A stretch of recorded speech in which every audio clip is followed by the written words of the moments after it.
Hello everyone, today I'm going to show you how to customize your site's color on SiteGround. So before you creating an account, you will have to purchase the plan simply. And if you want to buy to premium or subscription of SiteGround, please go through the link in description. You will get a referral code from me. So after creating your account and you will just log in, and how to change the color plate of my site. To change the color plate of your site, navigate to the website builder and click customize. Just tap on it, and after go to the style and tap and click colors.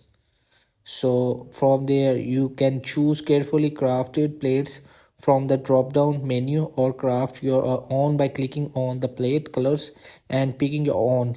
You will have two option, you can choose and upload your own, and not changing the color plate will be appealed to your whole site.